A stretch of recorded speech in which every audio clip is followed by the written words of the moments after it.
All right, today we're tackling something huge, how to launch a company intranet the right way.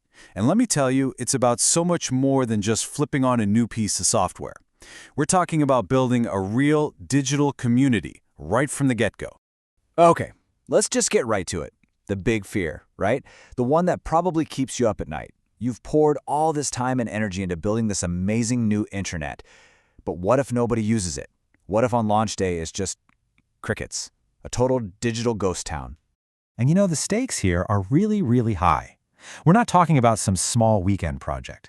This is often 6 months, sometimes even longer, of hard work, not to mention a serious financial investment.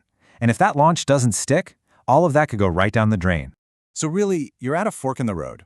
Path number 1 is the technical rollout. You just focus on the features, push it out, and hope for the best. Spoiler alert, that almost always ends in low adoption. But then there's path number 2, the people-focused campaign. Now that's a game changer. It's all about the benefits for your people. And when you do that, you get high engagement. You get a real, buzzing digital hub instead of that ghost town we were just talking about. And that brings us to the most important mindset shift you can make. To really nail this, you've got to stop thinking of it as just an IT project. The secret sauce? Treat this launch like you're running a massive internal marketing campaign. And hey, every great campaign needs a great game plan, right? So the strategy we're going to walk through is super simple, but it's incredibly powerful. It's all broken down into 3 really clear phases. So here they are: pre-launch, launch day, and post-launch. That's it. That's our framework. It's logical, it works, and it really drives home a key point. A great launch starts way before launch day ever happens. All right, let's dive into phase 1, pre-launch, which is all about building the hype. The mission here is to get people genuinely excited and, most importantly, to answer that one question that's on everyone's mind. Okay, but what's in it for me? And one of the absolute best ways to do that? Get yourself some intranet ambassadors. Seriously, these are your internal champions, your hype squad. They're the people who get early access, who can show it off to their teams and build that real, authentic buzz from the ground up. This is also where you can have some fun with a teaser campaign. Start dripping out little bits of info. Maybe some blurred out screenshots, a couple of super short sneak peek videos, or even just some simple countdown emails. It's all about creating that sense of curiosity and making people feel like something big is coming. Oh, and here's a brilliant one for engagement. Run a company-wide Name the Intranet contest. It's so simple, it's fun, and it works wonders for creating a sense of shared ownership.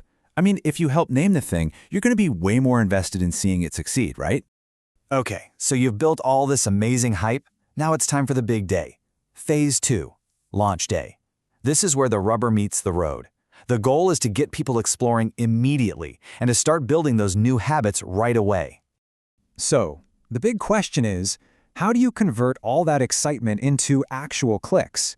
How do you get people to really dig in and explore, instead of just logging in once, poking around for a minute, and then never coming back? The answer? You make it a game. Seriously, launch something like an intranet scavenger hunt. It's a super fun way to get people to click around and actually discover all the important pages and features. You could hide little icons everywhere or create a quiz where all the answers are hidden somewhere on the new site. Here's another killer tactic for day 1. Get everyone to fill out their profile, but with a twist. Ask them to add a fun, personal fact. This not only gets them using a key feature, but it helps people connect on a human level. You might find out your accountant is a secret martial arts champion. How cool is that? Especially for remote teams, this stuff is gold. So, the internet is live. People are logging in. Phew!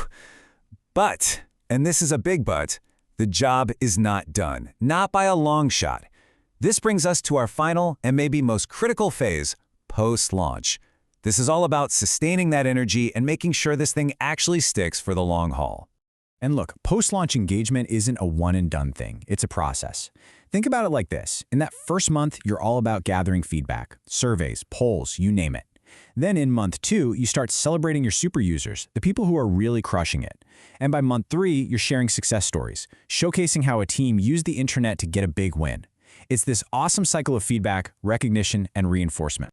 So when you put it all together, the pre-launch hype, the launch day fun, and that post-launch follow-through, you see, you're not just deploying a piece of software. You're actually creating the heartbeat of your company's digital community. And I guess that's the biggest takeaway here. A successful intranet launch doesn't just happen. You can't just flip a switch and hope for the best. Success is intentional, it's strategic, it's people-focused. You have to be the one to make it happen. So, I'll leave you with this one final thought to chew on. Take a look at your own company's digital space. Is it just a tool? A place to find a file? Or is it a real, living, breathing community? Because at the end of the day, the answer to that question comes down to the playbook you decide to use.